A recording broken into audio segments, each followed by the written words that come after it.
Se traba mucho mi internet, por favor. Ah, sí, mira. Para la calificación, pues vamos a recordar que va a ser la parte teórica y la parte de práctica. Para la parte de la práctica, la mayoría de sus prácticas ya tiene una calificación, entonces va a ser como ir sumando cuántos puntos vamos a tener. Si son un total de 5 prácticas, pues ya es un 50 que ya tienen asegurado y solo el pequeño examen que realizaremos será el otro 50. En cambio, para el examen teórico, vamos a tener que para el examen teórico les voy a contar su punto de participación y les voy a contar la primer tarea que les dejé, que fue el mapa conceptual. ¿Se acuerdan? Les dejé un mapa conceptual de sistema respiratorio. Entonces, ese va a contar también como calificación y lo demás ya será su examen. Ok, muchas gracias. Bueno, entonces voy a iniciar con el pase de lista, chicos.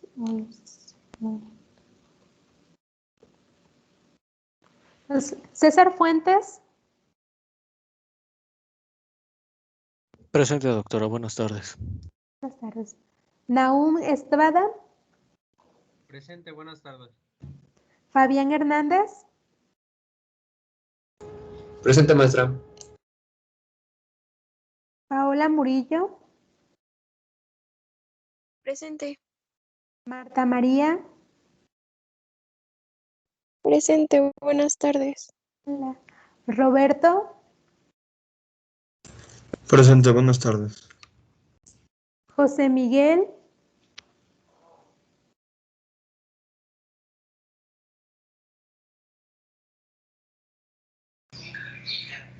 Presente, doctora. Ignacio Hernández.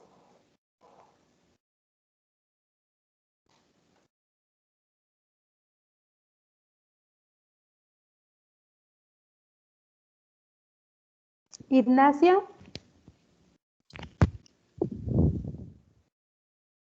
Paulina López. Presente. Mariana Itzel. Presente, Miss. Jimena Díaz. Sí, sí te escucho. Presente. Yair Rodríguez. Presente, doctora. Atsin Cortés. Presente, doctora. Atsiri Cerón. Presente, doctora. Joemi Hernández. Presente, doctora. Buenas tardes. Dan Ernesto. Presente, doctora. Buenas tardes. Paulina Jocelyn. Presente, buenas tardes. Alejandro Marín. Presente, doctora. Cintia Pena. Muy bien. Geraldine. Presente, doctora. Buenas tardes. Yautvi. Presente, doctora.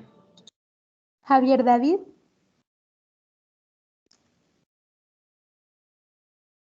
Presente, doctora. Jimena Constantino. Presente, doctora. Eduardo. Presente, doctora. Owen. Presente, doctora. María Fernanda. Presente, doctora. Titvali. Presente, doctora. Manuel Isaac. Manuel Isaac hace ratito me comentó que no tenía conexión a internet. Paulina Jiménez. Presente, buenas tardes, doctora. Entonces, si vengan que Manuel se conecta, me avisan para que así no le pongan la falta, ¿no? Sí, Por si doctora, se- díganos. Sí. Muy bien. Arturo Israel, Presente, doctora. Buenas tardes. Fabricio, Presente, doctora. Alessandra Ángeles,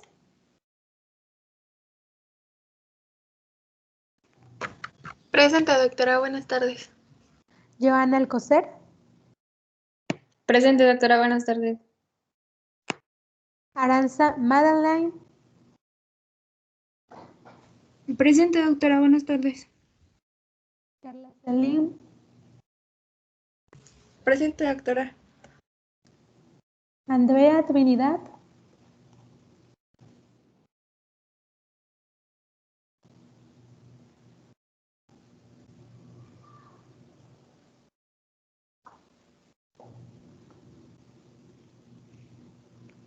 Irán Madeline,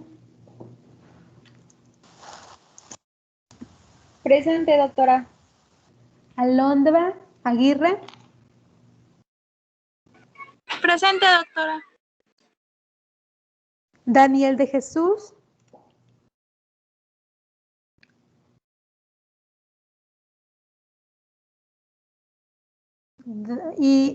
Daniela Cárdenas, Presente. Mitzi Barreto, Presente, doctora. Buenas tardes. Dalia Azucena, Presente, doctora. Larisa, Presente. César Yair. Presente. Bien. Entonces ya llegó Manuel y la única que no me contestó, Andrea, ¿sabes si contestó en el chat?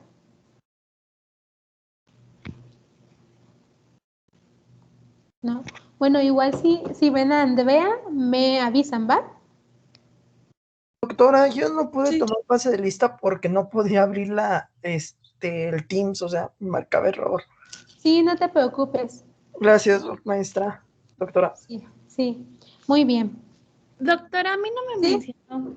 A ver, ¿quién me faltó? Karen. Karen. Ah, qué raro, Karen. Siempre me acuerdo de tu nombre. Sí. Bueno, pero sí te puse asistencia. Ok, Es sí. que siempre checo cuántos contactos hay y ya es como que me doy la idea si están todos o si falta alguno. Pero muy bien, ya. Entonces la única que no contestó fue Irán. Bueno, chicos, nos quedamos en la parte de sistema circulatorio pulmonar. Doctora, ¿Sí? Contesté. ajá. La que no contestó fue Andrea, creo, doctora. Sí, Andrea, perdón. Ajá, Andrea, sí. Doctora, ya llegué. Es que se me había ido la luz Perfecto. y apenas me llegó la luz. Presente, aquí Muy estoy. bien, sí. Buenas Entonces ya, tardes. grupo completo. Ok, entonces, nada más déjenme.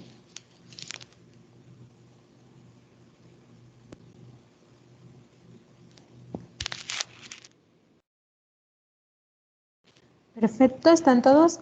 Entonces, chicos, nada más recuerden que el día lunes próximo tienen que tener todas sus cámaras encendidas para fines del examen.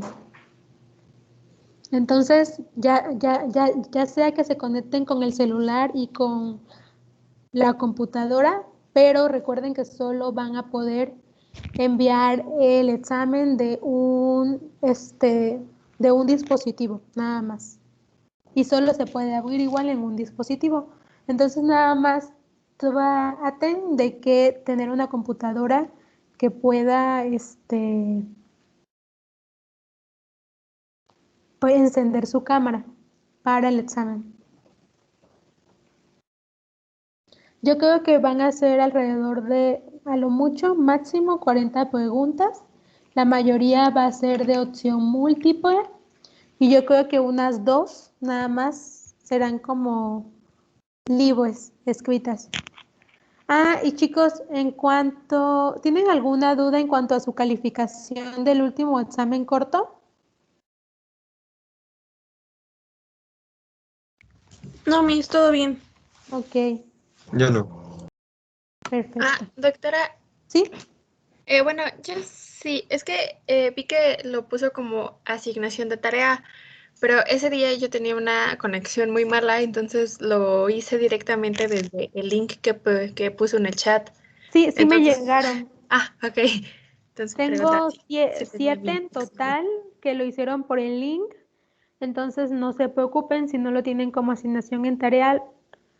Son 7 que tengo por el link y lo tengo ya en la plataforma de Forms. Entonces no se preocupen. Gracias, doctora. Es que me había Sí. espantado ayer que vi la asignación. Dije, ay. Sí, no se preocupen. Bueno, chicos, entonces hoy vamos a iniciar ya con el tema que nos compete ya terminar porque ya vamos un poquito atrasados, que sería la parte de la circulación pulmonar y la parte de aorta. Entonces, vamos a iniciar con la parte de circulación. Recuerden, la circulación pulmonar también pues es considerada como la circulación menor y va a tener la característica que va a tener una presión menor que la presión de la circulación mayor. ¿Alguien me puede comentar cuál es la presión de la circulación mayor, la presión en sístole y en diástole? De 120 y 80. Ajá, ¿y cuál sería en sístole y en diástole a nivel de pulmón? 25 milímetros de mercurio y diastólica 8 milímetros. Ajá, así es, de 25 a 8. Muy bien, chicos, así es. Entonces vamos a tener que, es una presión muy baja, pero esto tiene una importancia porque vamos a tener que a nivel de la unidad alveolo capilar es súper importante que esta presión pues sea más baja, pues para que permita ese intercambio gaseoso de manera rápida y eficiente. Y además que es un circuito más corto, más pequeño, de ahí que sea circulación menor. Entonces vamos a tener que el pulmón va a tener dos tipos de circulación. Una va a ser la circulación de alta presión y flujo bajo, y otra va a ser la de flujo alto y baja presión. En la parte donde va a haber una alta presión y un flujo bajo, pues vamos a tener que la sangre arterial sistémica pues va a venir de la tráquea, del árbol bronquial, de los tejidos sóstenes del pulmón y de las capas externas de las arterias y de las venas. Entonces es una alta presión y es un bajo flujo. O sea, vamos a tener que hay un suministro sanguíneo menor.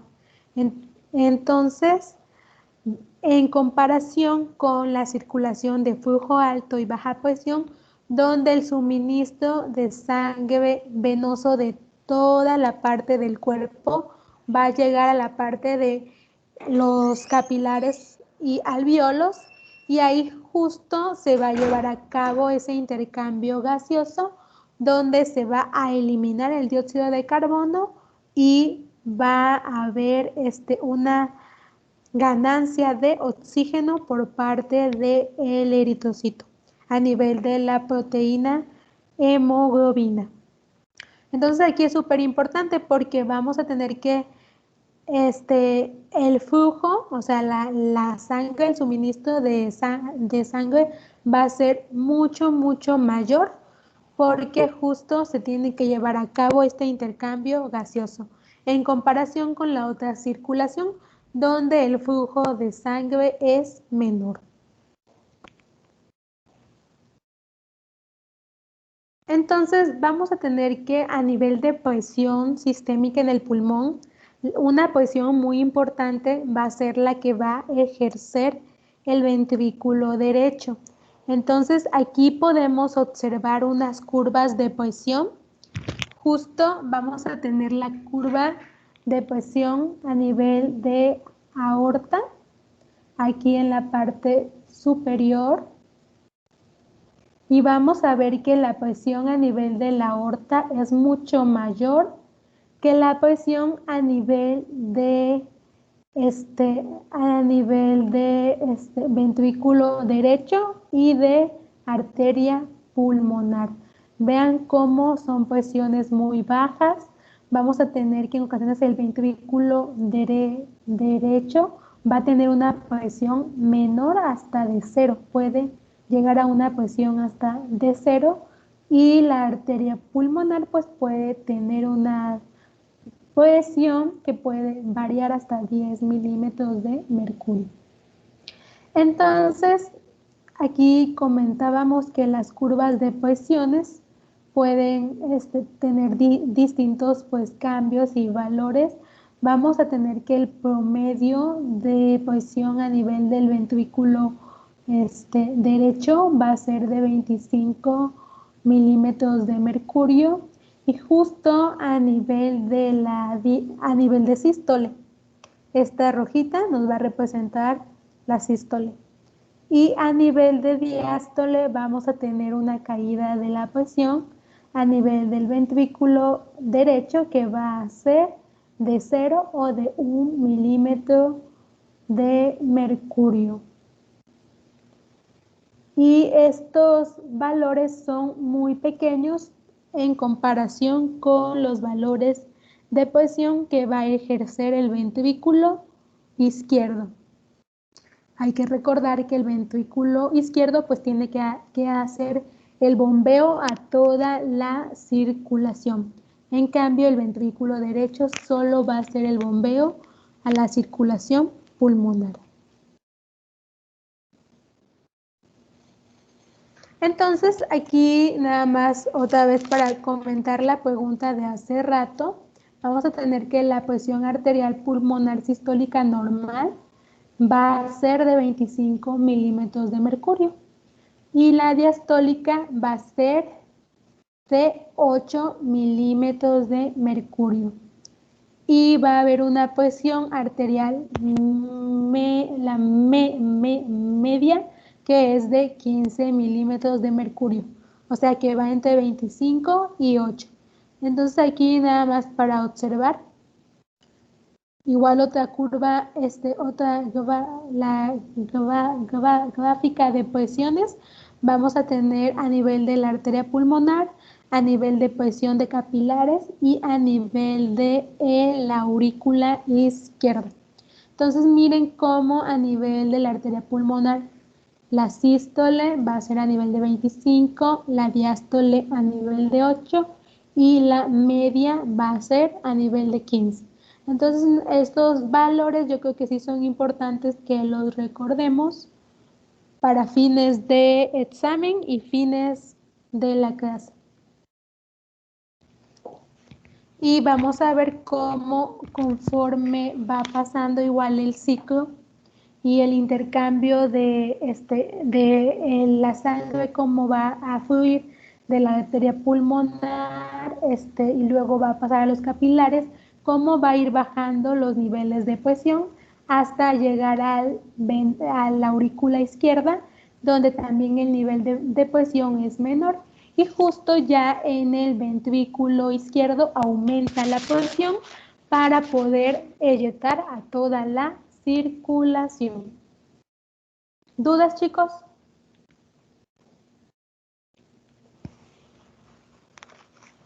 No, doctora.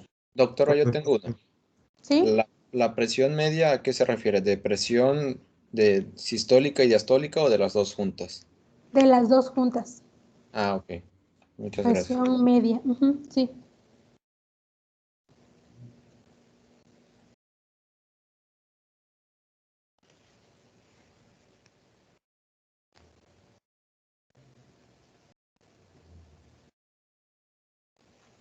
Y luego, pues también vamos a tener que va a haber otras presiones que igual van a ser importantes, como las venosas auriculares izquierdas y pulmonares.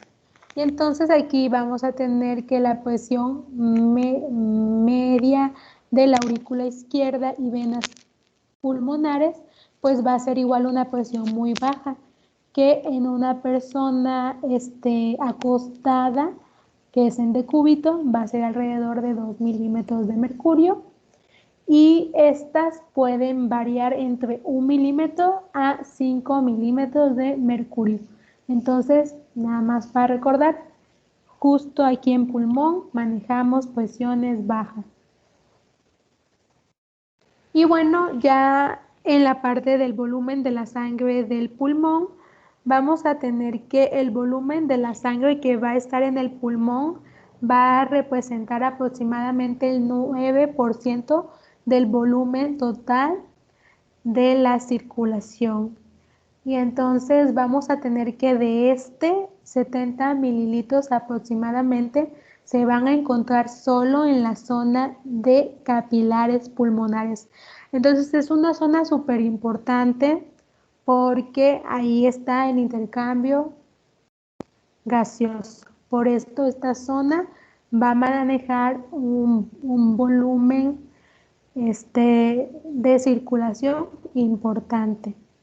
Y luego lo demás de los 450 mililitros de sangre, pues va a estar entre la parte de arterias y entre la parte de venas. Pero 70 mililitros exclusivos van a estar siempre en la zona de capilares. Entonces también vamos a tener que el pulmón va a servir como un reservorio de sangre. Si pasa que en alguna condición de tanto fisiológica como patológica, pues vamos a tener que la cantidad de sangre en los pulmones se puede desviar hasta la mitad y irse a la parte en donde no haya una adecuada irrigación. Esto puede ser en un choque, en una herida, en una hemorragia. Entonces, esta es una característica igual muy importante del pulmón que va a servir como un reservorio. Y entonces aquí también vamos a tener que en algunas patologías cardíacas también puede haber desplazamiento de la sangre de la circulación sistémica a la circulación pulmonar. Y esto suele darse en las patologías de insuficiencia cardíaca izquierda. Cuando hay anomalías del corazón izquierdo, vamos a tener que va a haber una predisposición porque la sangre de la circulación se vaya a pulmón y esto nos cause pues un compromiso y haya aumento en la presión pulmonar, haya aumento en la resistencia y pues traiga otras consecuencias como síntomas específicos de insuficiencia cardíaca izquierda, puede haber taquicardia, dificultad respiratoria, edema pulmonar. Entonces sí es muy importante que haya un equilibrio entre lo que entra y lo que sale de la circulación pulmonar. Y bueno, luego también vamos a tener que el flujo sanguíneo que tiene que atravesar el pulmón es igual a todo el gasto cardíaco. ¿Recuerdan cuánto era el gasto cardíaco normal? 5 litros. 5 litros. Así es, 5 litros. Entonces vamos a tener que esos 5 litros tienen que fluir por todo el pulmón, o sea, por toda la circulación pulmonar para que pueda llevarse a cabo el intercambio de gases.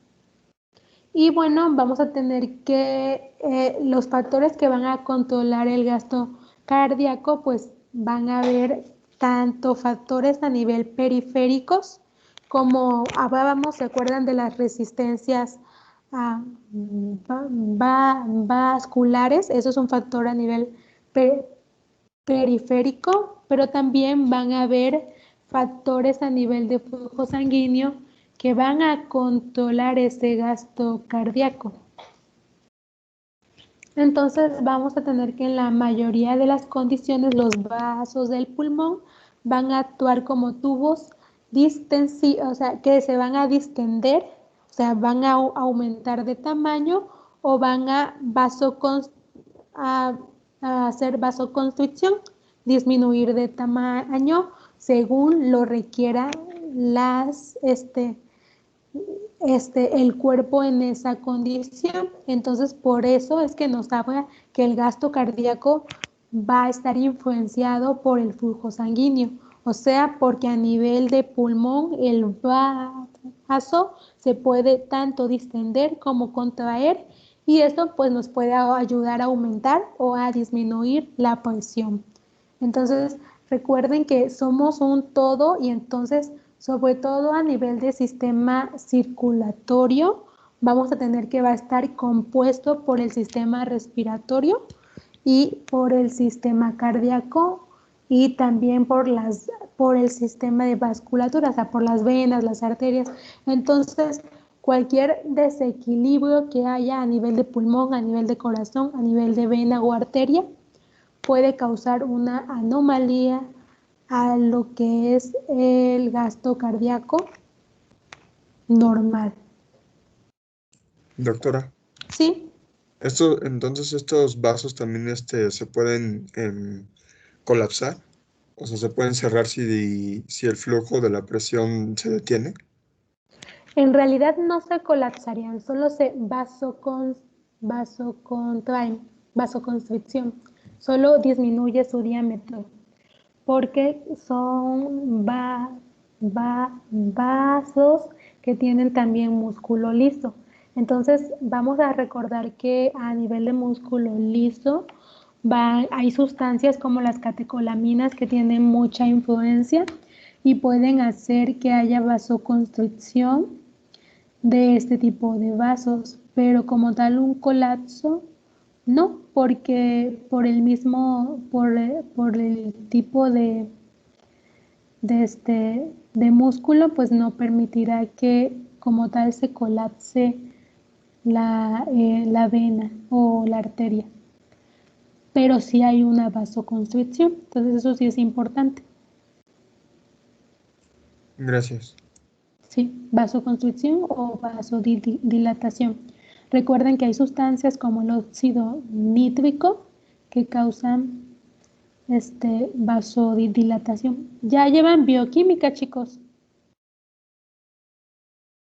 Sí, Ah, bueno. estamos viendo carbohidratos y vamos a ver lípidos la próxima semana.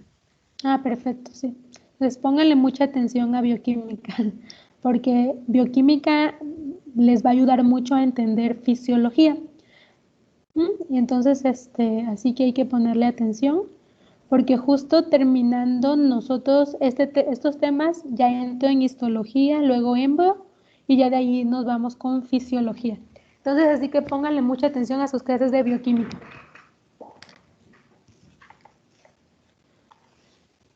Sí.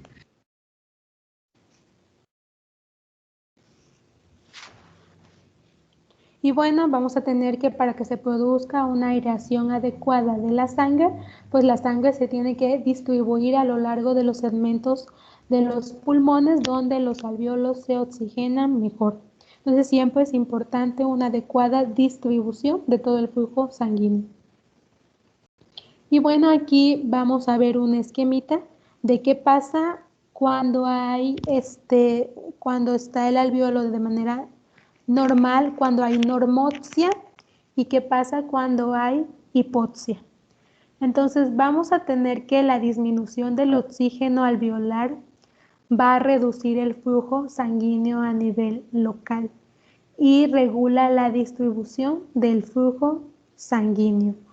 Cuando la concentración de oxígeno en el aire de los alvéolos va a disminuir por debajo de 70% o menor de 73 milímetros de mercurio, vamos a tener que el vaso sanguíneo se va a contraer, y esto va a aumentar la resistencia vascular de 5 veces más a niveles extremadamente bajos de oxígeno. Entonces, cuando hay situaciones de hipoxia, lo primero que va a hacer el vaso sanguíneo es que va a causar una vasoconstricción. Entonces, Esto va a tener como consecuencia dos cosas. Uno, va a estimular la liberación y el aumento de sustancias vasoconstrictoras como endotelinas o especies reactivas de oxígeno. Y dos, la disminución de la liberación de vasodilatadores como el óxido nítrico. Entonces, algo muy importante, cuando los niveles de oxígeno caen, que a eso le vamos a llamar hipoxia, por debajo de 73 milímetros de mercurio, va a desencadenar una reacción a nivel del vaso que va a hacer que el vaso presente un estado de vasoconstricción y puede haber una redistribución del flujo. Vean aquí, justo a nivel del alveolo, puede haber una vasoconstricción, pero eso va a hacer que haya un cambio en los flujos para que el flujo se va a ir hacia el alveolo donde haya menos ventilación o menos intercambio gaseoso. Entonces, si un alveolo está bien ventilado, justo ese alveolo, el alveolo que está poco ventilado, va a hacer que ese cambio de oxígeno haya una vasoconstricción hacia el alveolo que está bien ventilado y haya un cambio de flujo hacia el alveolo menos ventilado. Entonces, eso es como un mecanismo compensatorio. Cuando hay disminución de oxígeno, hay vasoconstricción para que pueda haber una mayor redistribución de flujo a los lugares menos ventilados y con menor riego sanguíneo. ¿Quedó un poquito claro?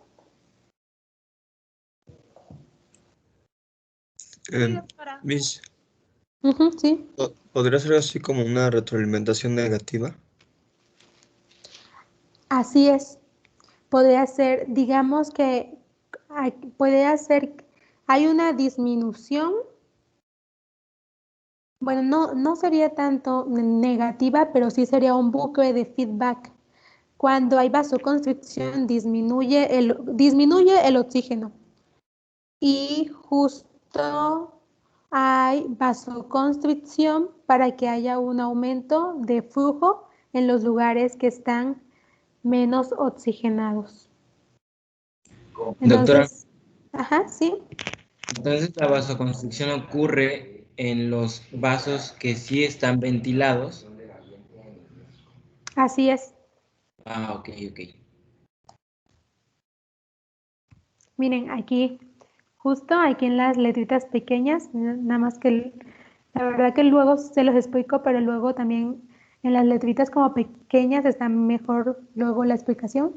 Pero así es, mira, la disminución de la presión de oxígeno en los tejidos que rodea los alvéolos mal ventilados provoca vasoconstricción de las arteriolas adyacentes, o sea, de las que están a los lados, y desvía el flujo sanguíneo hacia los alvéolos que están bien ventilados. Aquí en esta parte inferior.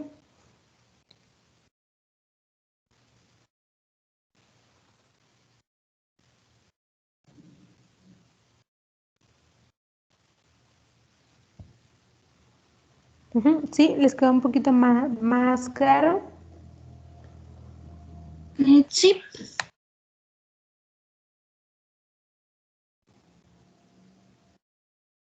Entonces, aquí es súper importante que haya una regulación en los niveles de oxígeno. Cuando hay un cambio a nivel de la presión del oxígeno, esto va a desencadenar una respuesta y esta respuesta va a ser de tipo vasoconstrictora, con lo cual nos va a dar un incremento de flujo hacia un lugar específico. Y luego vamos a tener 3 zonas de flujo sanguíneo pulmonar. Vamos a tener que los capilares de los alvéolos están dilatados por la presión arterial en su interior. O sea, la presión arterial va a hacer que el alveolito, que el capilar que está en la pared del alvéolo esté dilatado. Pero al mismo tiempo están comprimidos, o sea, va a haber una compresión por la presión del aire alveolar en el exterior. O sea que vamos a tener que vamos a tener que la pared del alvéolo, del capilar alveolar, va a presentar vasodilatación justo aquí adentro, pero afuera va a estar comprimiendo el aire. Y esto siempre que la presión del aire alveolar del pulmón se vuelva mayor que la presión sanguínea capilar. Cuando esta presión del aire es mayor que la presión sanguínea, vamos a tener que los capilares se cierran y no hay flujo sanguíneo. O sea, si hay una mayor presión de aire, el capilar se va a cerrar y va a haber una disminución en el flujo sanguíneo. Y justo aquí vamos a tener 3 zonas con distintos flujos sanguíneos pulmonares. Vamos a tener tanto la zona 1, la zona 2 y la zona 3. La zona 1 es una zona donde no hay flujo sanguíneo durante toda la parte del ciclo cardíaco, porque la presión capilar del alvéolo a nivel local en esa área del pulmón nunca aumenta más que la presión del aire alveolar durante cualquier parte del ciclo cardíaco. Entonces aquí en esta zona vamos a tener que la presión mayor va a ser la presión del aire en cualquier fase del ciclo cardíaco. Por lo tanto, vamos a tener que en la zona 1 no va a haber un flujo sanguíneo. Y esta es una condición patológica. Luego vamos a tener a nivel de la zona 2 que va a haber un flujo sanguíneo intermitente y este solo, aquí está como intermitente, y este solo durante los picos de presión arterial pulmonar, porque a nivel de la presión sistólica va a ser mayor que la presión del aire alveolar, pero la presión diastólica es menor que la presión del aire alveolar. Entonces, esta es una zona de flujo intermitente. ¿Por qué? Porque durante la sístole, la presión sistólica es mayor a la presión del aire, pero durante la diástole, la presión del aire es mayor que la presión diastólica. Entonces, por esto es una zona de flujo intermitente. Recuerden que aquí el que está dando la pauta es los cambios de la presión. Si la presión es mayor al aire, va a haber un flujo continuo, pero si la presión es menor al aire, no va a haber un flujo. Y si hay cambios en las presiones, pues pueden haber flujos intermitentes. Y luego ya por último la zona 3 pues es la zona de flujo continuo. Y esto va a ser porque la presión del capilar alveolar permanece mayor que la presión del aire alveolar durante todo el ciclo cardíaco. Entonces en esta vamos a tener que la presión del capilar alveolar va a ser mayor que la presión del aire y por lo tanto va a permitir que el flujo sanguíneo de sangre sea continuo y normal. ¿Me expliqué, chicos? Sí, doctora. Sí, yo sí lo entendí. ¿Sí? Sí.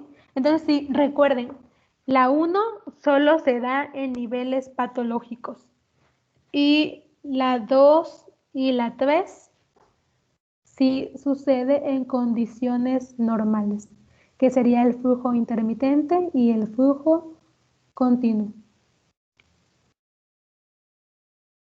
Entonces vamos a tener que el flujo sanguíneo de la zona 1 pues solo va a suceder en condiciones anormales porque lo que nos da la pauta es que no hay flujo sanguíneo en ningún momento del ciclo cardíaco y pues esto solo va a ocurrir cuando la presión arterial sistólica pues es muy baja y la presión alveolar o la presión del aire es mayor y esto hace que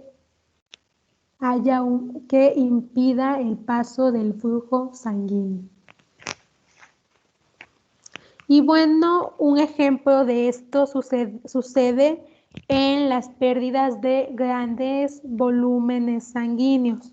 Cuando hay, por decir, alguna herida, algún accidente y tenemos alguna cirugía, algún trabajo de parto y hay una hemorragia que compromete el gasto cardíaco, es justo cuando aparecen estas zonas de flujo sanguíneo de zona 1, porque la presión, recuerden que como el pulmón es un reservorio de sangre, va a donar parte de su sangre, va a donarla hacia donde se está perdiendo y necesita irrigación. Y entonces al bajar esta presión va a hacer que la presión del aire sea mayor y se impida el flujo a nivel de la arteria de esa parte específica del pulmón. ¿Sí? ¿Todo bien, chicos? ¿Me expliqué?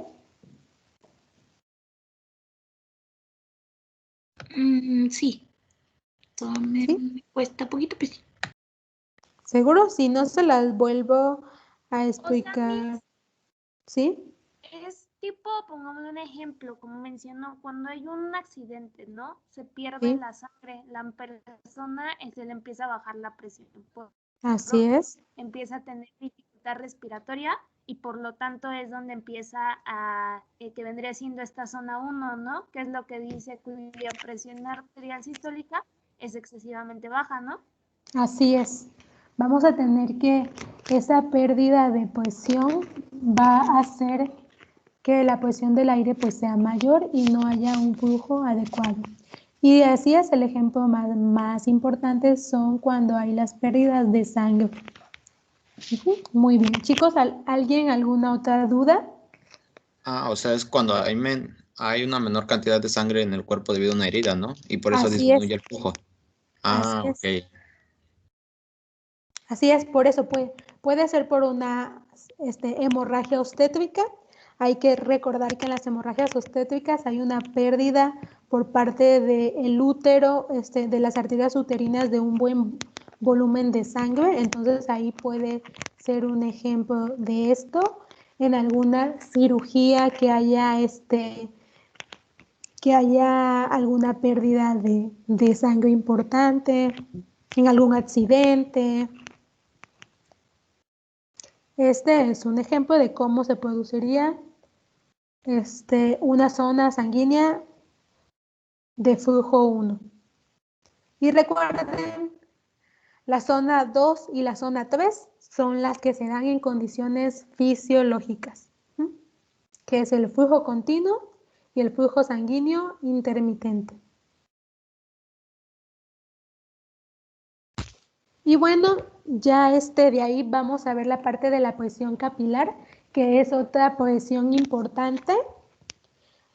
Se estima que la presión capilar tiene un promedio alrededor de 7 milímetros de mercurio. Es como un aproximado porque hasta como tal no hay mediciones directas, todas son mediciones indirectas. Y vamos a tener que la cantidad de tiempo que la sangre va a permanecer en los capilares pulmonares, pues va a variar. Con un gasto normal, la sangre puede durar en el capilar hasta 8 segundos. Pero cuando hay un aumento de gasto cardíaco, por decir, a ver chicos, condiciones condición que me puede aumentar el gasto cardíaco? Pues que andes corriendo. Ejercicio. Ajá, Emociones fuertes. los atletas, ajá, ¿Situaciones de descargar estrés? de estrés, ajá, como Que te andes comentar. haciendo del baño y no llegues. Situaciones de estrés, de ansiedad, cosas que cambien nuestro sistema simpático, que aumenten nuestro gasto cardíaco, van a hacer que este tiempo sea más corto. Entonces, de 8 segundos haya un cambio a 3 segundos de lo que va a pasar la sangre por el capilar. Entonces, esto es como nada más para que lo tengan en cuenta, el tiempo en que la sangre pasa por el capilar. Luego, algo muy importante, igual nada más ya para finalizar este tema, es qué impide que los alvéolos se llenen de líquido en condiciones normales. Porque hay que recordar que pues el alvéolo, la unidad alvéolo capilar, pues está la sangre y el alvéolo, ¿no? Entonces, ¿qué hace que no entre al alvéolo esta sangre, el líquido? O sea, ¿qué hace que el alvéolo solo tenga airecito y esté súper seco? Pues para esto vamos a tener que tanto el capilar pulmonar como el sistema linfático pulmonar van a mantener presiones negativas a nivel de los espacios intersticiales. Entonces, siempre que aparece un líquido adicional en el vaso sanguíneo, ya sea en el alvéolo, ya sea un líquido de la linfa o algo de sangre o un fluido seroso, pues esto se va a aspirar de manera mecánica y se va a ir hacia el intersticio pulmonar a través de pequeñas aberturas entre las células, y esto va a permitir pues que el alvéolo esté seco. Y otra parte de este líquido pues también se va a ir a través de los vasos linfáticos pulmonares, y estas dos características, tanto el mecanismo a nivel intersticial del pulmón como el mecanismo a nivel linfático, pues va a permitir que los saquitos alveolares estén muy secos y puedan llevar a cabo adecuadamente su función. Entonces, ya nada más para recapitular, sobre todo a nivel de circulación pulmonar, hay que recordar que hay dos circulaciones, la de presión alta y flujo bajo, y la de flujo alto y presión baja. Vamos a tener que las presiones que van a importar va a ser la presión del ventrículo derecho, las presiones de las arterias pulmonares, la presión venosa de la aurícula izquierda y pulmonar,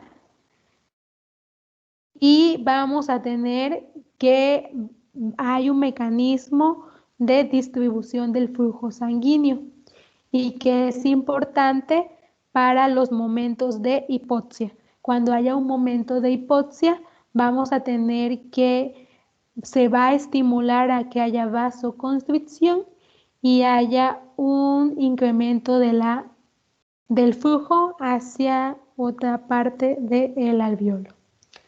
Y luego, ya por último, pues las zonas de flujo pulmonar, 1, 2 y 3, la 1 que se da en condiciones patológicas y la 2 y 3 que se da en condiciones fisiológicas. Y ya con esto acabaríamos el tema de circulación pulmonar. Justo, chicos, para el examen yo creo que les voy a preguntar un poquito más de circulación pulmonar que de circulación sistémica.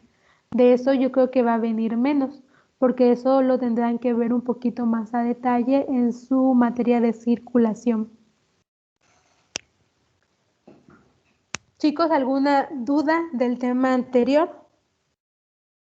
Maestra, ¿podría regresar a las primeras diapositivas, a la de circulación pulmonar, por favor?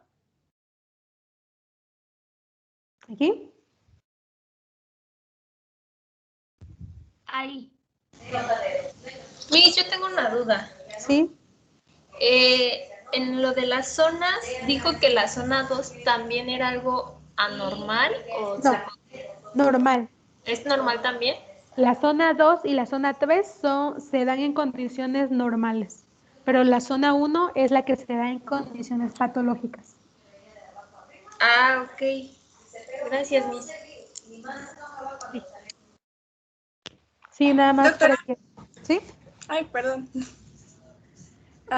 En flujo sanguíneo por pulmones y su distribución, usted había dicho que contribuía al gasto cardíaco y también mencionó factores periféricos, pero ¿me puede explicar cuáles son los factores periféricos? Es que no lo entendí muy bien. Sí, aquí vamos a ver que el gasto cardíaco, así, vamos a tener que a nivel del flujo sanguíneo y a nivel del gasto cardíaco va a estar regulado tanto por factores periféricos como factores del flujo sanguíneo pulmonar.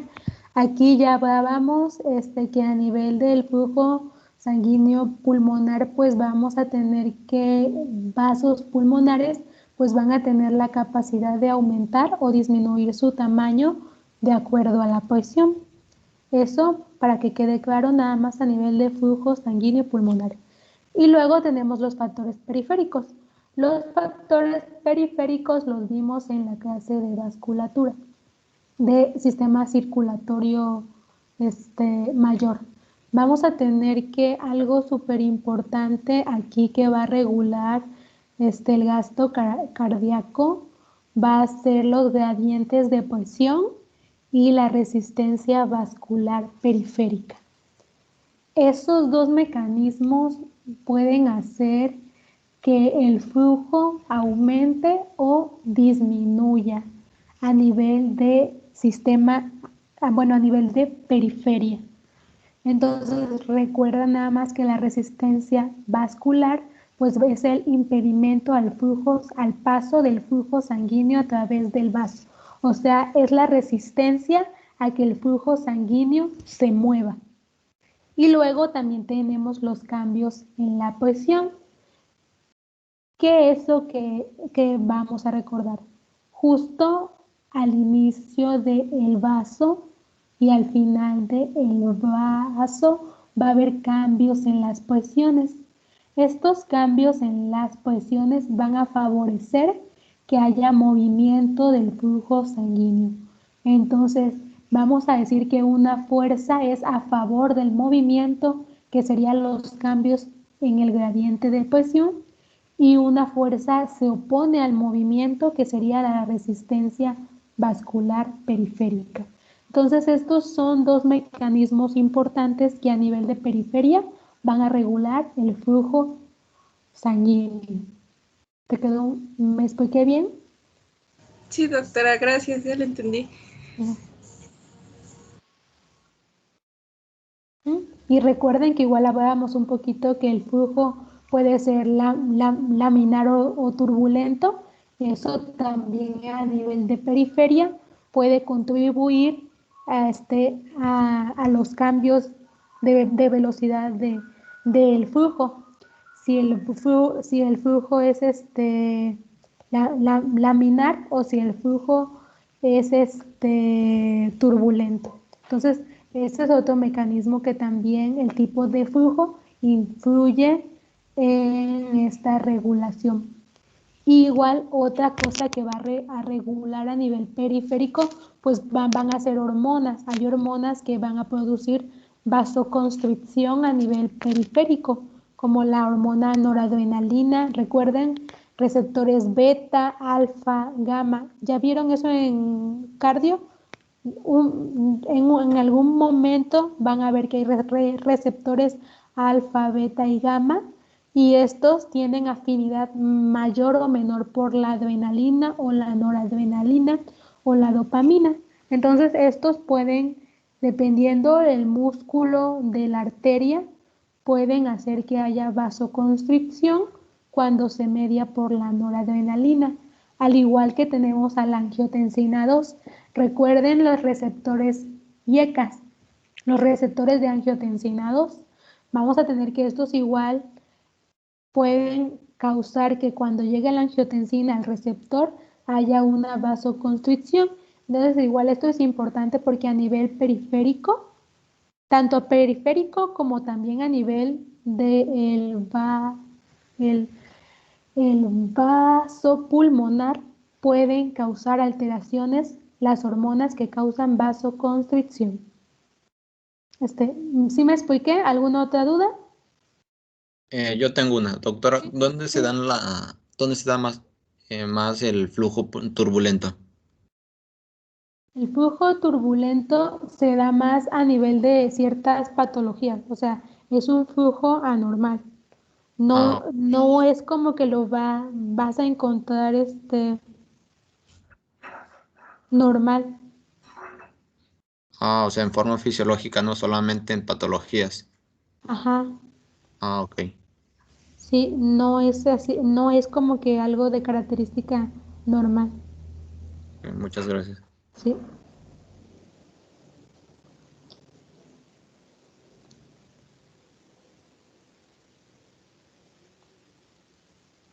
Doctora, la presentación esta y la que sigue ya se subirán aquí. Sí, Creo claro. que la otra ya está subida, pero la de la aorta todavía no. Sí, entonces vienen ahorita se la juntas. subo. ¿Vienen juntas? Sí. Gracias. De nada. Sí. Entonces, ahorita ya vamos a entrar a la parte de a la parte de aorta torácica y de sus ramas. Entonces, chicos, ya no hay otra duda de su otra clase. Doctora. Sí. Doctora. Muchas El gracias. internet me está fallando muchísimo. Ok. Y me Nada está más sacando la clase. Ok. Bueno, nada más de todas formas, pues en lo poquito que puedas estar y si te saca, pues ya sabes que está la estamos ya grabando por cualquier cosa. Sí, Pero doctora, pues gracias. sí, De todos trata modos. de estar presente.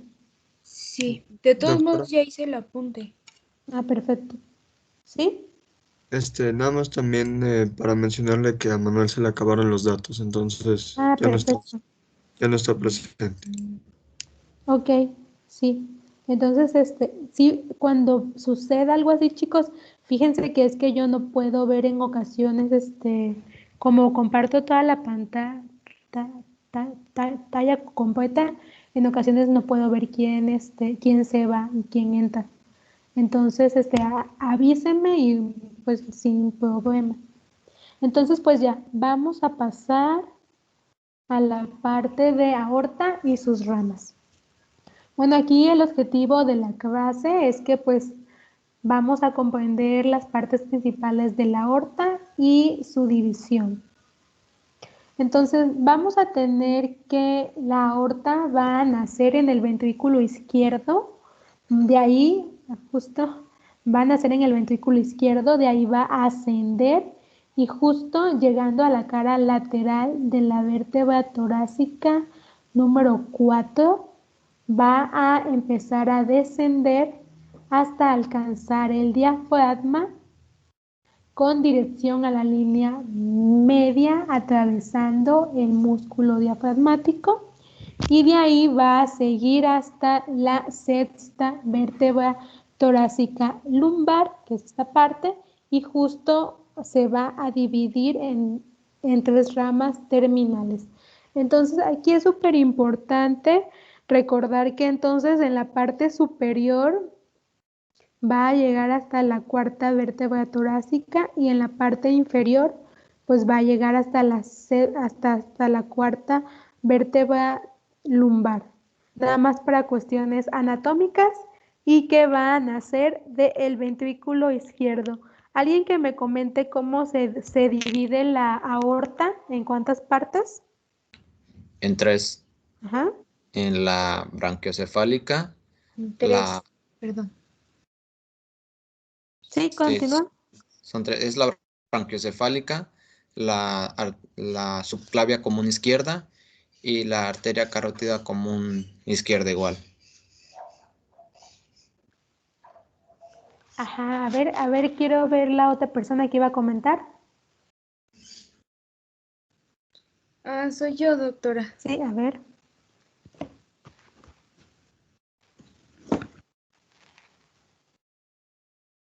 Sí, a ver, nos ibas a comentar. Sí, te escuchamos. Se divide por el arco aórtico, la arteria carótida común izquierda, la arteria subclavia izquierda, y del derecho la arteria carótida común derecha, y la arteria subclavia derecha y el tronco brachiocefálico. Bueno, Después la aorta ascendente y descendente, ¿no? Ah, sí, perfecto. Bueno, muy bien a los dos. Entonces, vamos a tener que vamos a dividirla por lo pronto en 4 segmentos de importancia. Vamos a tener la aorta ascendente, el callado aórtico, la aorta descendente y la aorta abdominal. Chicos, nada más les quiero hacer una pausa aquí tantito, porque justo aparte de en patología, volví a revisar del flujo turbulento, nada más para que ya no dejarles ninguna duda. Y justo dice que la única forma que de manera normal esté el flujo turbulento es en las zonas de curvatura, donde se curva una arteria, ahí sí hay este flujo turbulento. Nada más para que lo anoten, que de manera normal en las regiones con curvaturas muy pronunciadas o en regiones que estén muy estrechas puede haber este flujo. Sí. Ya, perfecto. Entonces, bueno, aquí está justo. Entonces la vamos a dividir así en 4 grandes partes. Aorta ascendente, callado aórtico, aorta descendente y aorta abdominal o visceral. Entonces, justo si les pregunto en cuántas partes se divide la aorta, pues ustedes me pueden decir que en 4 partes para fines de examen. Y ya después les puedo preguntar la aorta ascendente, ¿a qué ramas da? O el arco aórtico. Sobre todo, aquí yo creo que el más importante es el que estuvieron ya mencionando sus compañeros, que es el arco aórtico, que nos va a dar el origen a las subclavias y a todo esto. Entonces esta sí es como que más importante. Y de ahí vamos a tener la aorta descendente y luego la aorta abdominal, que esa va a dar origen a un montón de ramas. Para fines de la clase de tórax, sí vamos a ver solo les voy a mencionar al final un poquito de la visceral, pero nos vamos a centrar en la parte de aorta ascendente, callado aórtico y aorta descendente. Entonces, bueno, vamos a tener que la aorta ascendente pues va a estar envuelta por el saco pericárdico y se va a originar en el orificio aórtico en la base del ventrículo izquierdo. Justo va a salir del ventrículo izquierdo a nivel del borde inferior del tercer cartílago costal izquierdo y va a seguir una trayectoria superior ligeramente hacia adelante y hacia la derecha hasta el cartílago costal izquierdo, a nivel del cual va a entrar a mediastino superior y va a formar el callado aórtico. Entonces, algo súper importante si les pregunto, ¿de dónde se deriva la arteria aórtica? Recuerden, va a ser del ventrículo izquierdo y luego vamos a tener que a nivel de callado aórtico se va a encontrar en el mediastino superior. Entonces eso es súper importante. A nivel de mediastino superior está el callado aórtico.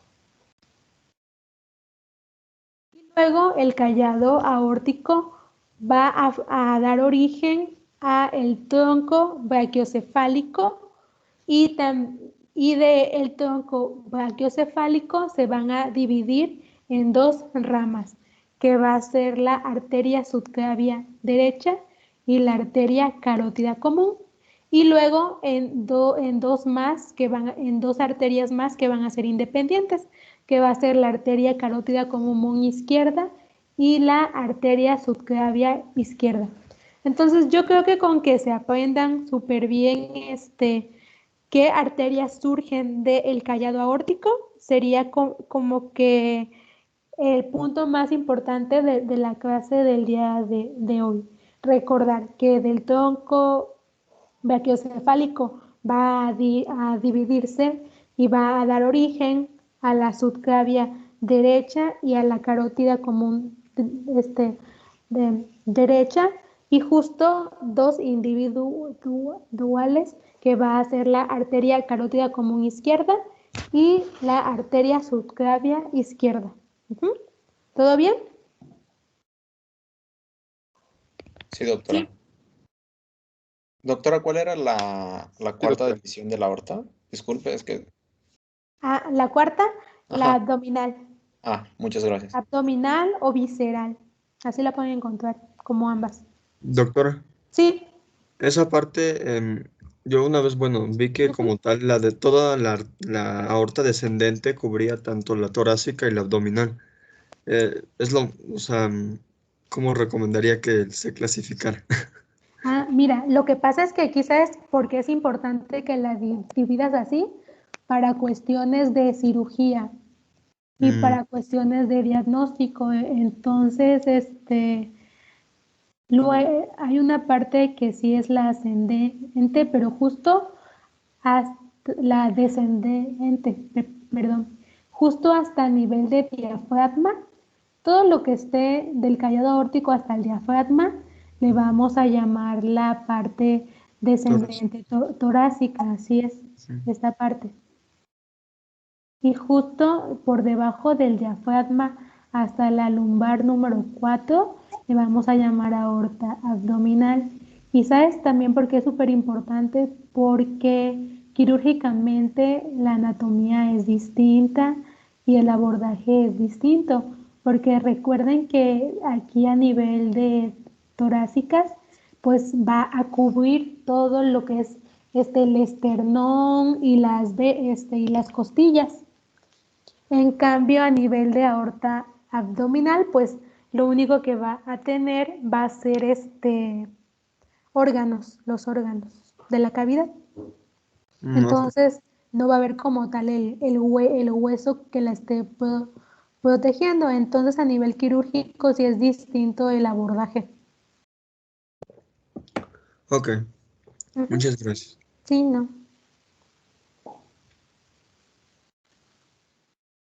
Entonces, luego vamos a tener que la aorta descendente va a iniciar en el borde inferior de la vértebra torácica 4 y va a terminar en el borde inferior de la vértebra torácica 12. Entonces, a nivel anatómico va a terminar a nivel de T12, que es donde va a pasar a través del hiato aórtico posterior del diafragma.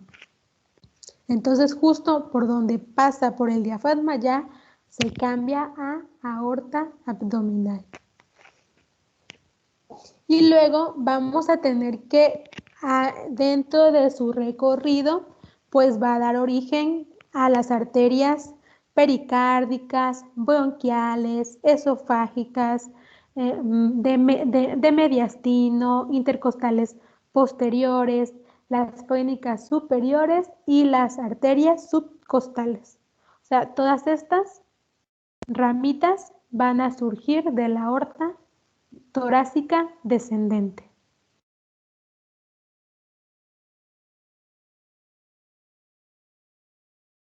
Y ya de ahí pues vamos a tener a la aorta abdominal. Entonces vamos a tener que la aorta abdominal va a iniciar a nivel de la vértebra torácica número 12 y vamos a tener que va a dar origen a muchas ramificaciones. una de ellas es el tronco celíaco. Entonces es súper importante, vamos a tener que a nivel de la lumbar 1 se va a dar el nacimiento de este tronco celíaco que va a ser súper importante para la irrigación posterior de hígado y de vaso. Entonces,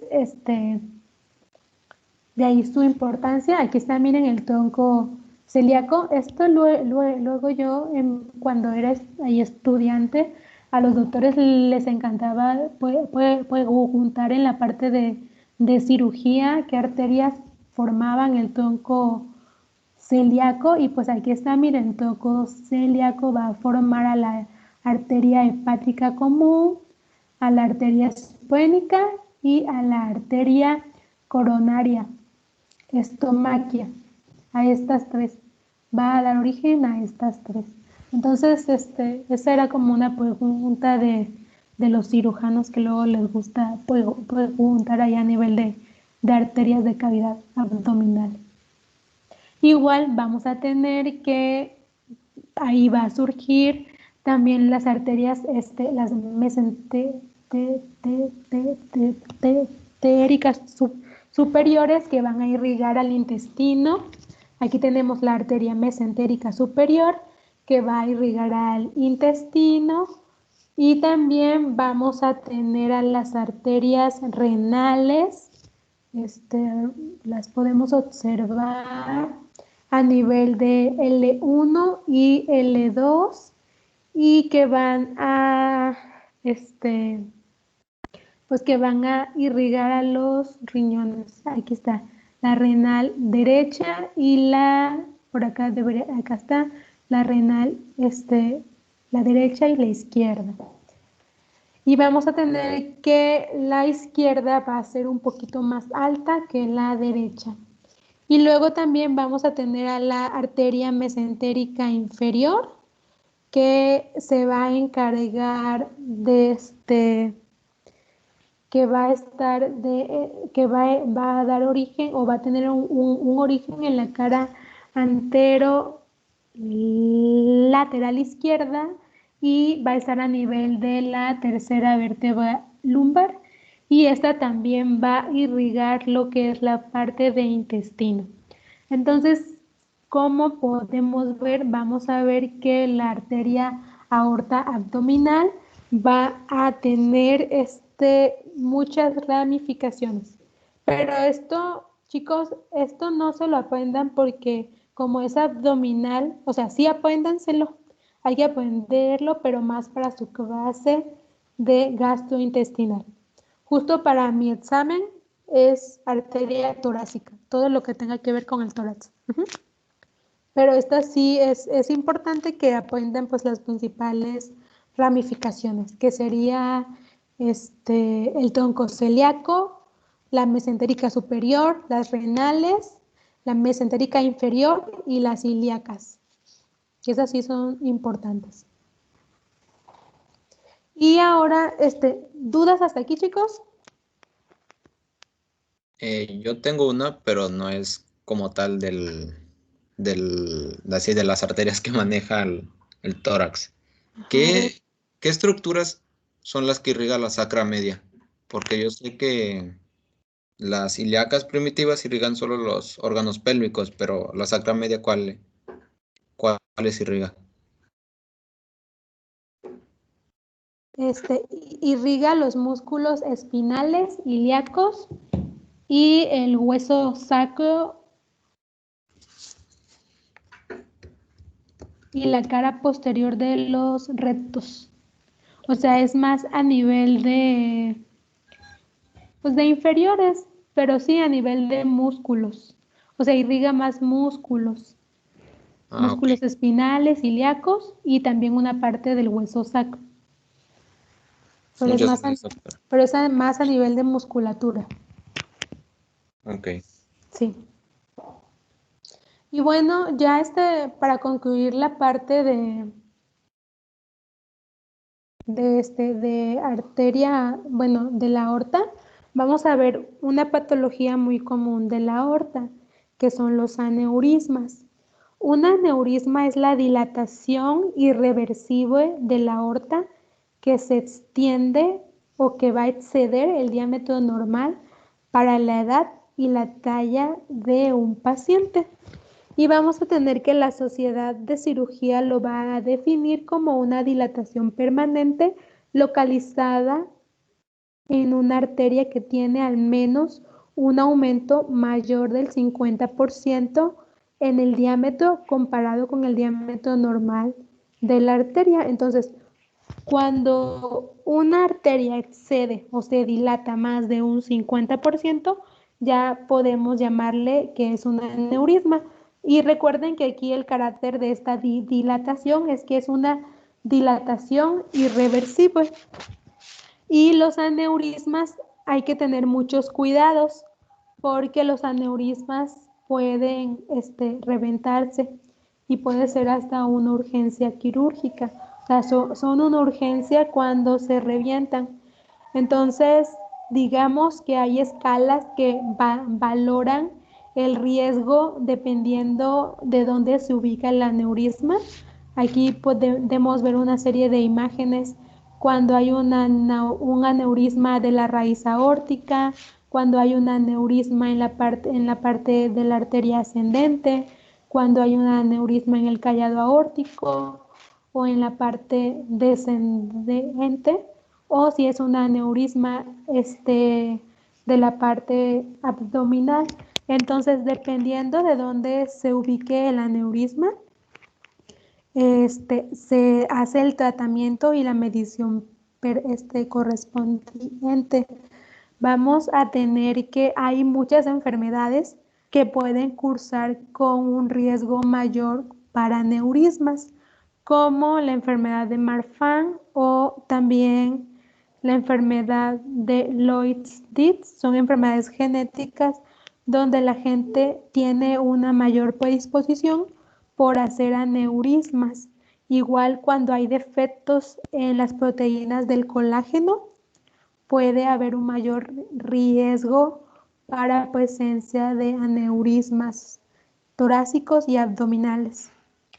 Igual en ocasiones también hay aneurismas en las arterias renales. Entonces, dependiendo la localización del aneurisma, pues se le va a dar el nombre y se le va a dar el tratamiento oportuno, pero casi siempre es un tratamiento quirúrgico y en ocasiones también le puedes dar un tratamiento a base de metoprolol a los pacientes. Se les ha visto que en ocasiones eso puede como que ayudar a que el diámetro, la dilatación no aumente. Pero siempre la mayoría de los tratamientos es quirúrgicos. Sí, dime. Bueno, a un familiar le pasó tuvo aneurisma cerebral. Ajá, Y sí. lo que hizo el neurocirujano fue que introdujo, por así decirlo, como un tubo, pero desde su pierna. Y creo que puso como, bueno, lo que dentro de lo que me explicó mi tío es que le puso un clip, Ajá, en el aneurisma. Sí, así es. Les hacen clipaje, algo así.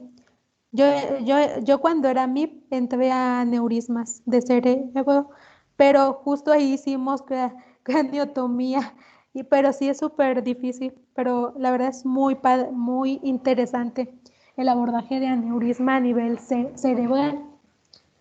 Pero sí, todo, como les comento, el dilema es hacer el diagnóstico. Justo los que se hacen el diagnóstico más rápido son los aneurismas abdominales, porque si tocan la pancita del paciente, van a sentir que les late, van a sentir un latido fuertísimo. Entonces es la arteria que como está súper dilatada, se siente muchísimo el latido. Entonces ese es un signo que a la palpación se siente el latido de la aorta abdominal.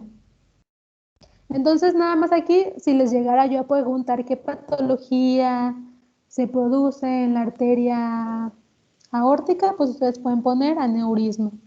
¿O qué es un aneurisma? Pues la dilatación irreversible de la aorta que excede al diámetro normal de un paciente y de la edad.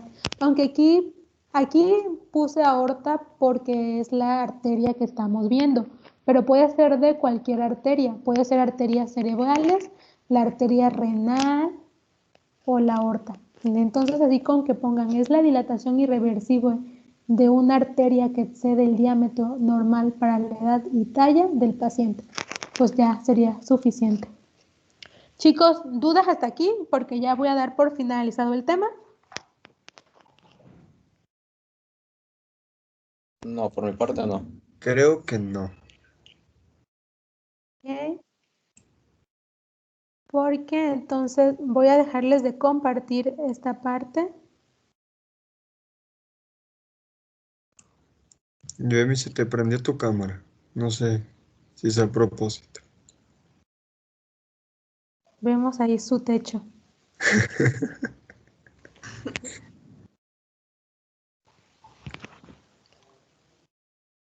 Creo que no se ha dado cuenta.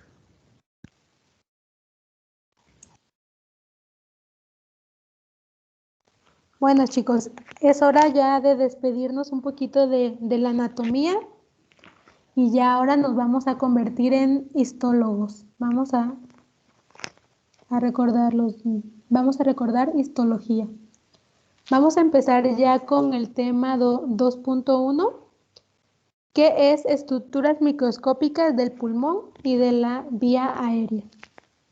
Entonces, en este tema vamos a hablar un poquito de las células que conforman al pulmón, al tracto respiratorio, los epitelios, cómo va cambiando y para que podamos tener una visión pues global de todo el sistema respiratorio.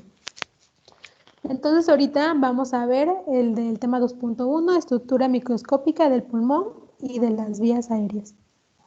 Entonces aquí les hice un cuadrito que es como ya un resumen de lo que tienen que saber por región.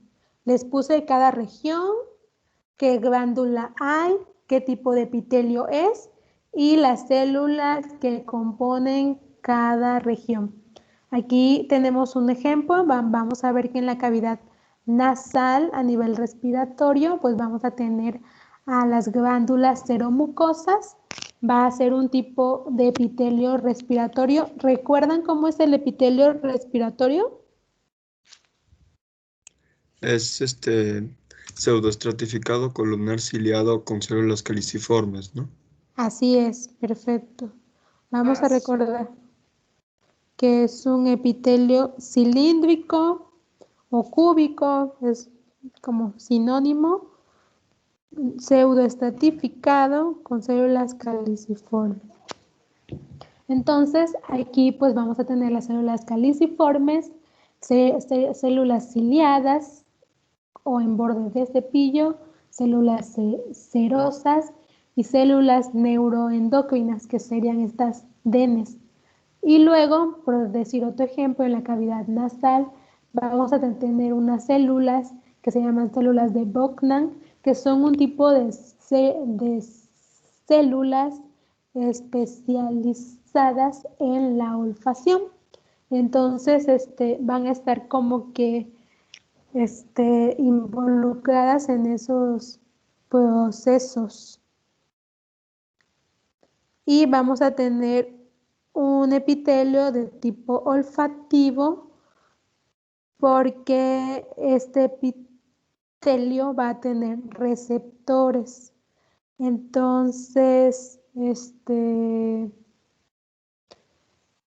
aquí pues va a haber determinaciones nerviosas que van a estar unidas a el nervio olfatorio.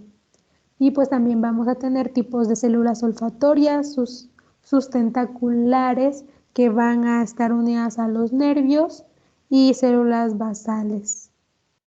Luego vamos a tener el epitelio de la nasofaringe con glándulas seromucosas, igual un epitelio de tipo respiratorio y células basales, caliciformes, ciliados, en cepillo, cerosas y neuroendocrinas.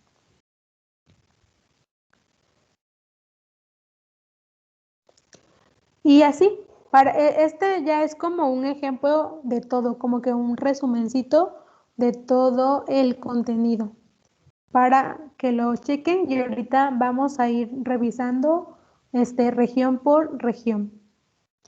Entonces, nada más para recordar, vamos a tener que el epitelio respiratorio va a estar conformado pues por un epitelio cilíndrico, ciliado, pseudoestratificado, que va a tener 5 tipos de células.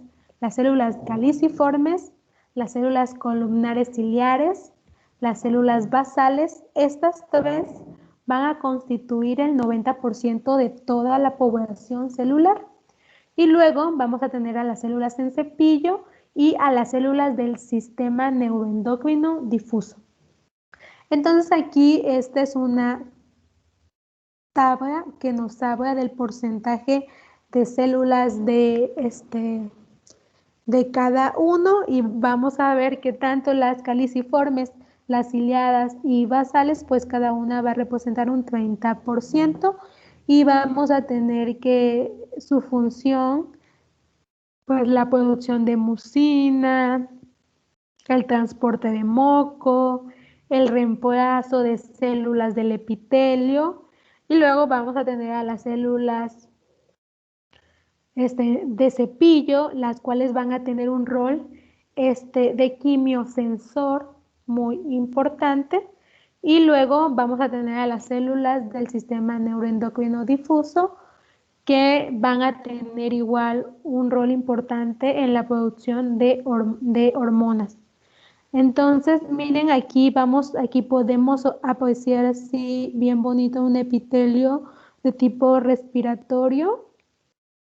Aquí vamos a observar las células basales,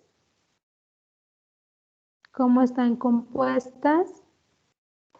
Aquí vamos a tener estas de por acá, van a ser las células de Gobet, que son nuestras células caliciformes, que vean toda la producción de moco que van a tener estas celulitas. Y luego vamos a tener tanto a las células ciliadas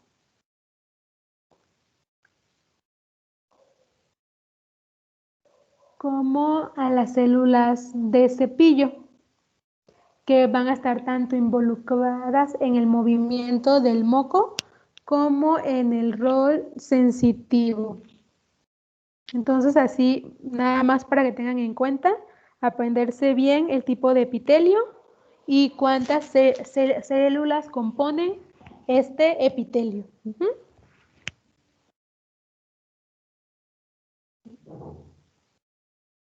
Entonces vamos a ver de las células que componen este epitelio respiratorio. Entonces las células caliciformes ya quedamos que van a ser las que van a producir el mucinógeno o la mucina y esto va a hidratar, van a liberar la mucina en un ambiente acuoso y la mucina ya saben que va a ser un moco que va a arrastrar con muchas micropartículas, con bacterias y con virus. Luego vamos a tener a las células columnares ciliadas y estas células pues van a ser altas y delgadas y van a tener un núcleo a nivel basal y a nivel del ápex o a nivel superior van a poseer cilios y microvellosidades que le van a permitir el impulso del moco. Entonces esto es súper importante porque hay enfermedades que atacan a las células ciliadas y esto hace que el moco no pueda ser manejado adecuadamente. Entonces un ejemplo de esto sería en la fibrosis. Vamos a tener que los pacientes con fibrosis, sus células ciliadas no van a funcionar de manera adecuada, su moco va a ser muy espeso y van a acumularlo y pues esto puede causar hasta obstrucción de vía aérea.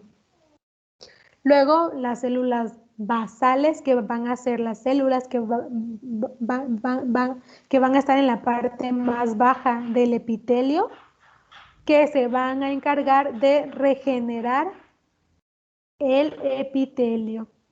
Entonces siempre van a estar a nivel de la membrana basal y nunca van a alcanzar la parte de la superficie y solo se van a encargar de la regeneración. Luego vamos a tener a las células en cepillo. Vamos a tener que las células en cepillo se cree que tienen una función a nivel sensorial. Se cree que sus cepillos, o sea que sus cilios van a tener como una función a nivel de sensor. Pero todavía esto está como en estudio. Eso se refieren a que se cree que pueden tener una función sensorial.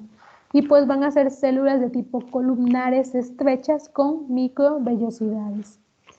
Y luego vamos a tener a las células neuroendocrinas. Estas pues tienen la capacidad de controlar los niveles de oxígeno y del dióxido de carbono a nivel de la vía respiratoria y están asociadas con terminaciones nerviosas sensoriales que hacen un contacto sináptico junto con fibras nerviosas, a las cuales se les denomina cuerpos neuroepiteliales pulmonares. Entonces, a esa conexión entre las células DN y las terminaciones nerviosas sensoriales se les va a llamar cuerpos neuroepiteliales pulmonares. Chicos, ¿ustedes saben qué es una sinapsis? La conexión entre dos neuronas, ¿no? Ah, sí, perfecto. Sí. Sí, Entonces, nunca se completa. aparente, así es, aparente, conexión aparente, esa es como la palabrita, entre dos neuronas, porque nunca se llegan a conectar el axón con el cuerpo, con las dendritas. Entonces, eso es importante porque esta unión aparente también se da entre células respiratorias con células nerviosas. Entonces, es como un tipo de sinapsis, esta unión entre células endocrinas del epitelio respiratorio y las terminaciones nerviosas. Entonces, estos son los 5 tipos de células. A lo mejor lo más seguro es que sí se los pregunte yo. La mayoría van a ser de opción múltiple, entonces nada más estén bien, lean bien. Entonces ya vamos a empezar por cavidades. Vamos a ver primero la cavidad nasal. Vamos a tener que la cavidad nasal va a estar revestida por un epitelio de tipo respiratorio. Va a presentar células calciformes, va a tener un tejido conectivo subepitelial y su lámina propia va a tener a glándulas seromucosas, muchos linfocitos, mastocitos y células plasmáticas. Y una característica igual muy importante va a ser la presencia de anticuerpos, tanto IgA, IgE y IgG, porque recuerden que es mucosa y las mucosas pues son una barrera contra elementos, antígenos, virus y bacterias. Entonces, miren, aquí podemos observar la lámina propia. Toda esta es la región de la lámina propia. Vamos a tener regiones de vascularización. Estas son regiones del tabique nasal que van a presentar una vascularización. Aquí está cómo se rodea el vaso. Aquí miren, este es otro vaso.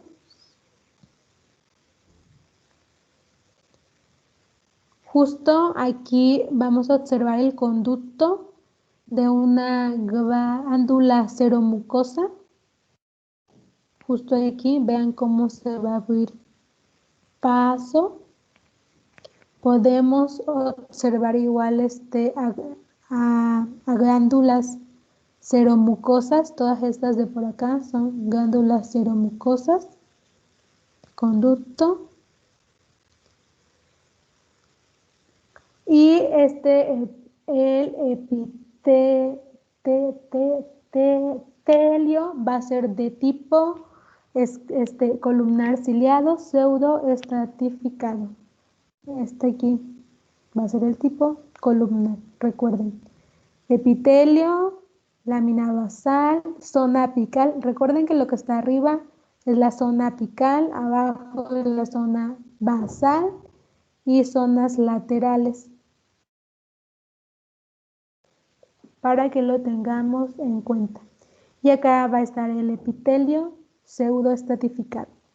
Vean a las células que tienen esa forma de columnita.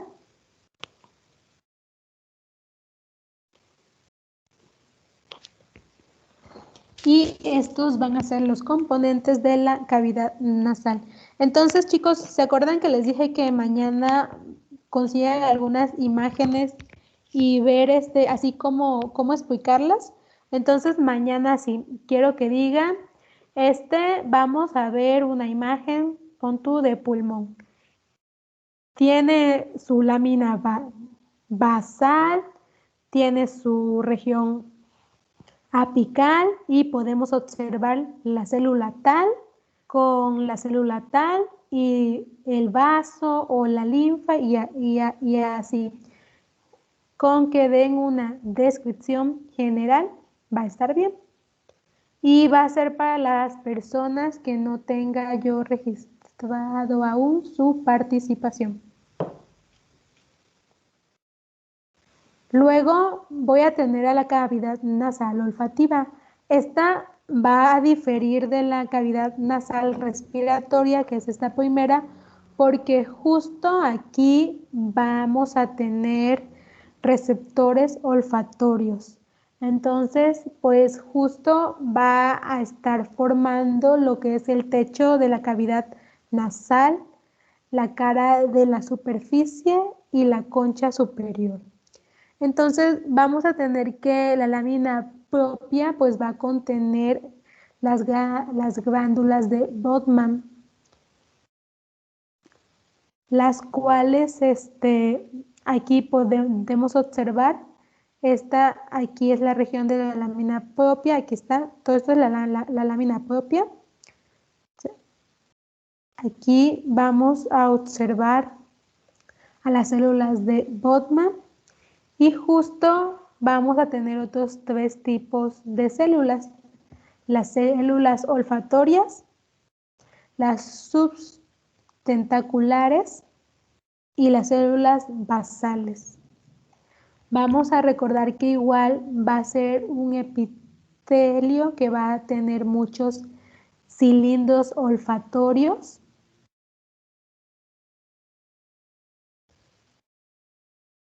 Y estas por acá que se observan son las células olfativas.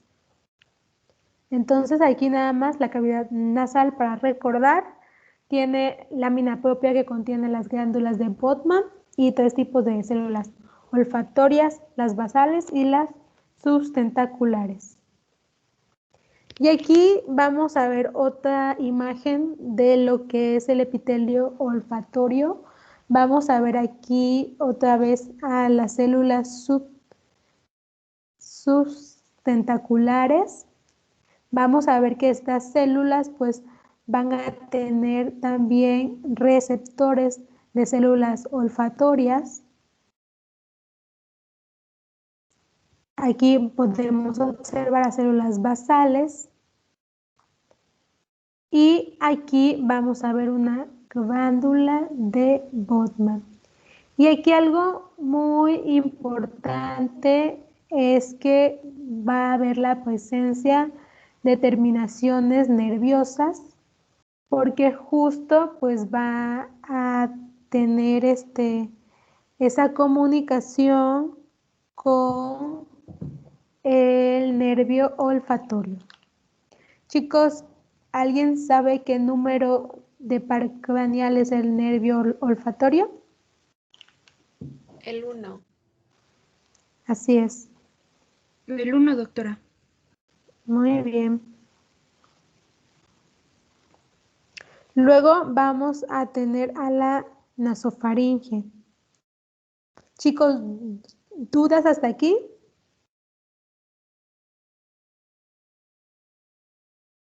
Creo que no. Perfecto. Bueno, entonces vamos a tener que la nasofaringe la vamos a dividir en tres por los tipos de epitelio. Vamos a tener que la nasofaringe superior va a tener el epitelio respiratorio. Luego vamos a tener a la faringe oral media, que va a ser epitelio escamoso estratificado. Y luego la faringe laringea inferior, que va a tener epitelio escamoso estratificado. Entonces, para que vean tanto las laringes media e inferior, va a ser un epitelio de tipo escamoso estratificado, y la nasofaringe superior, pues va a ser un epitelio de tipo respiratorio. Vamos a tener que a nivel de la lámina propia, pues va a haber mucho tejido conectivo de tipo irregular, pero va a tener una característica que va a estar muy vascularizado, o sea, va a haber muchos vasos. La presencia de glándulas seromucosas y muchos elementos linfoides. Y también justo en la parte de la faringe, pues vamos a tener también a la amígdala faríngea, y ahí el epitelio va a ser una colección de tejido linfoide. Entonces, ya saben, la parte de las amígdalas es un epitelio de tipo linfoide o tejido de tipo linfoide. Luego vamos a tener a la laringe. Vamos a tener que la laringe va a tener unos pliegues vestibulares que van a ser inmóviles. ¿Por qué? Porque vamos a tener que la lámina propia va a estar compuesta tanto de tejido conectivo, que va a ser un poquito laxo, va a albergar a glándulas seromucosas, a células adiposíticas y a elementos linfoides, y va a tener un epitelio columnar ciliado pseudoestratificado. Entonces vamos a tener que en la parte de la superficie superior de la epiglotis y los pliegues vocales van a estar cubiertos por un tipo de epitelio escamoso estratificado no queratinizado. Entonces aquí va a haber una diferencia. Tanto la epiglotis como la parte de los pliegues vocales va a tener un epitelio escamoso estratificado no queratinizado. Y luego vamos a tener que los cilios que van a estar en la laringe van a golpear hacia la faringe y van a transportar el moco y el material particulado atrapado hacia la boca para ser expectorado o deglutido. Entonces, miren, aquí vamos a tener tanto las cuerdas, los pliegues de las cuerdas vocales, tanto verdaderas como falsas. Entonces, miren, estas dos de arriba son los pliegues vocales falsos. Y estos de abajo son los pliegues vocales verdaderos. Y justo debajo de estos se van a ubicar los músculos vocales.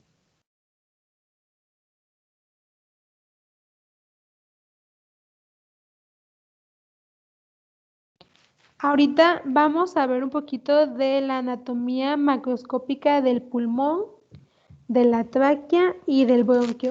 Aquí en realidad solo, como ya hemos revisado antes estos temas, solo voy a ver un poquito a nivel de pulmón.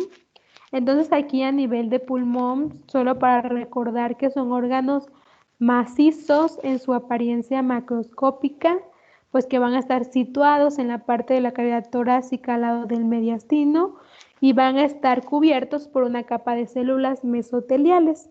Vamos a tener tanto a la pleura visceral, que a nivel de hilo o raíz del pulmón se refleja sobre los mismos y la forma de la pleura parietal, y entre ambas pleuras vamos a tener un espacio que va a ser el espacio pleural o la cavidad pleural. que va a contener un líquido ceroso. Entonces, nada más para recordar que los pulmones son unos órganos macizos.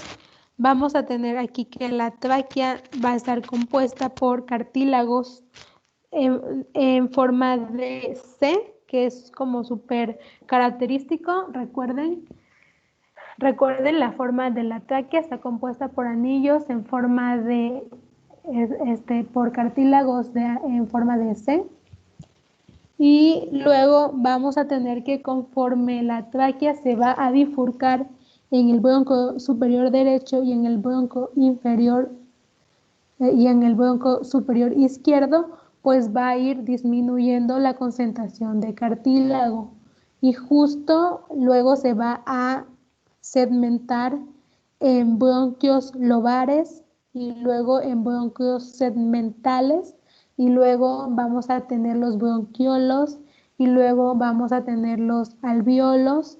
Entonces, conforme se va ramificando, va a haber un cambio del cartílago, va a empezar a disminuir la concentración de cartílago para dar un paso a la presencia de músculo liso.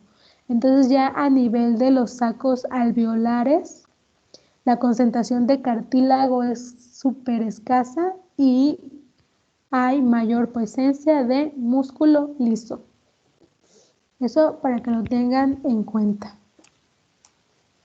Y vamos ya a entrar a la parte de anatomía microscópica del pulmón, de la tráquea y de los bronquios. Entonces aquí nada más vamos a tener que la tráquea va a presentar un revestimiento de moco compuesto por un epitelio respiratorio. Va a presentar tejido conectivo y va a presentar fibras elásticas que separan la mucosa de la submucosa. Entonces igual aquí vamos a observar, miren, justo aquí vamos a tener el cartílago hialino, toda esta parte es cartílago. Luego vamos a tener justo aquí la membrana basal y justo en esta parte ya aquí vamos a tener también la presencia de las glándulas mucosas. Luego aquí vamos a tener la presencia del epitelio respiratorio y justo vamos a tener aquí de manera intercalada las células con cilios, las células ciliadas, que van a ser todas estas, y las células caliciformes, que van a empezar a ser igual un poquito más escasas. Recuerden que a nivel de laringe y de faringe hay un mayor número de células caliciformes. En la tráquea todavía van a estar presentes, pero ya a nivel de bronquiolo ya no vamos a tener células caliciformes, sino que va a haber la presencia de las células claras. Y bueno, vamos a tener que a nivel de la lámina propia de la tráquea, esta va a tener un tejido conectivo fibroso de tipo lazo, que va a tener igual linfocitos, glándulas mucosas, seromucosas.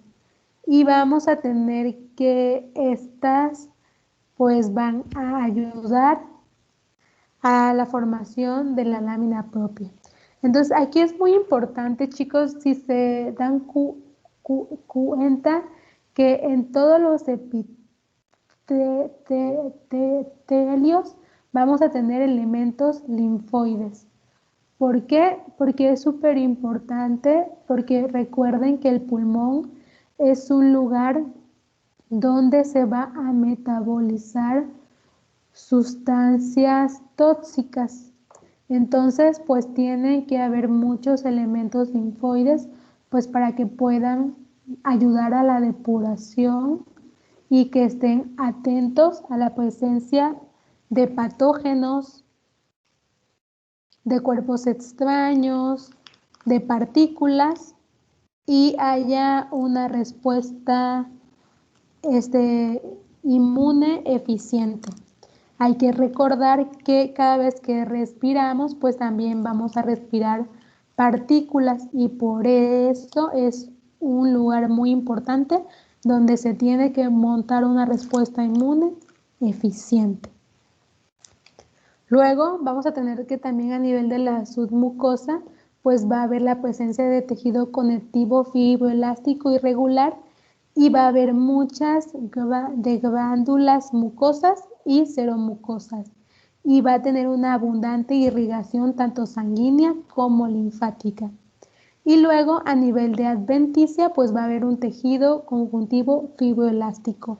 Y aquí lo más importante, la tráquea, la presencia de anillos en forma de C de los cartílagos. Entonces ya recuerden si les pregunto, ¿qué estructura tiene la presencia de anillos de cartílago en forma de C? Pues ya saben que la respuesta es la tráquea. Entonces aquí vamos a ver una microfotografía. Vamos a ver igual aquí otra vez la parte de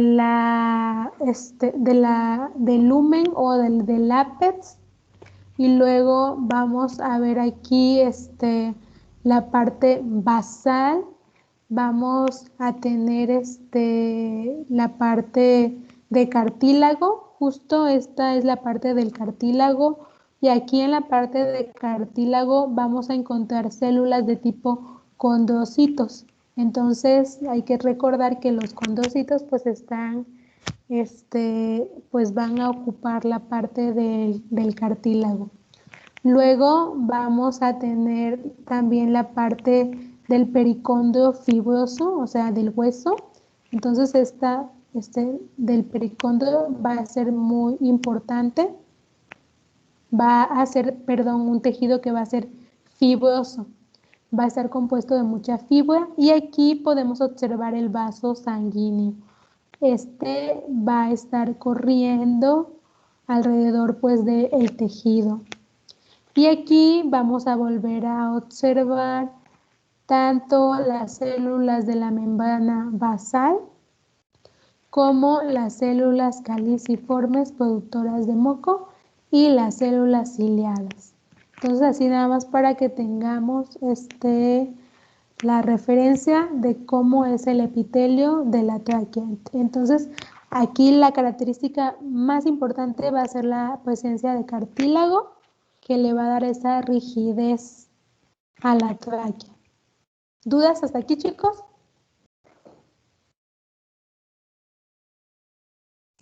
Doctora. Sí. No, ninguna. En esta parte todavía no se presenta como tal el músculo liso. No, justo en bronquiolos, ya vamos a empezar a ver de músculo liso. Ok. Ya me había asustado. Sí, no, mira aquí, sobre todo. Sí, es que a mí me tocó lo de bronquios y se veía el músculo, pero ahorita vi la tráquea y no vi músculo, dije, ya me equivoqué. No, está muy bien. Recuerda, la tráquea es cartílago, es lo que le da esa rigidez. Y justo hay ese cambio de cartílago por músculo liso a nivel de los bronquiolos. Vamos a ver que conforme mayor se vaya ramificando el bronquio, va a haber una disminución del cartílago, ya no va a ser en forma de anillo, sino va a ser como que en forma de segmento disperso y luego menos cantidad de segmento y la mayoría va a ser el músculo liso. Y el músculo es lo que le va a hacer que el bronquio esté abierto. Chicos, hasta aquí voy a dejarla. Entonces, justo hasta este tema, hasta la parte de tráquea, de la parte de histología va a venir en su examen. Justo aquí, esta parte de epitelio y bronquial y alveolar, ya lo vamos a empezar a ver la próxima semana. Entonces, nada más para que anoten bien que justo hasta la parte de tráquea va a ser el examen. Vale. Ok, doctora. ¿Va a subir esta presentación? Sí, ahorita la subo de una vez para Ok. que ya no haya pierde. Justo pueden confundirse porque hice ahí como un chanchullo en cuanto a la estructuración, porque justo el 2.1 es estructura microscópica de pulmón y vía aérea, y el 2.2 es el 2.2 es epitelio bronquial y alveolar. Entonces, no me quise meter a hablarles de epitelio bronquial y alveolar sin antes hablarles del epitelio de la tráquea y de todo esto que lo marcaba hasta después. Entonces, así por eso no se espanten si ven que es 2.3 o 2.4 y no está el 2.2. Hola, Yoemi. Sí vi cómo se saltó el 2.2. Ah, sí. Entonces el 2.2 lo vamos a ver la siguiente semana, que sería epitelio, bueno, después del examen, pasando la semana del examen, veríamos epitelio bronquial y alveolos. Chicos, cualquier cosa de dudas, con confianza, me dicen. Esta semana tienen para preguntar sus dudas, yo les respondo, porque a la mera hora del día del examen, pues ya no puede haber dudas. Envíen sus prácticas, los que faltan de la de mañana, porque recuerden que todo va a ser parte de su calificación. Y nos vemos mañana en la parte práctica y que tengan una bonita tarde. Igual, Ok, doctora. Una linda tarde. Hasta luego. Hasta luego. Gracias, doctora. Hasta luego, doctora. Gracias, doctora. Hasta luego. Adiós. Hasta luego, doctora.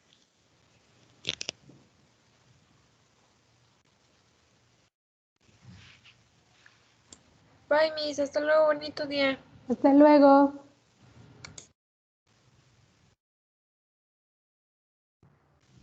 Doctora.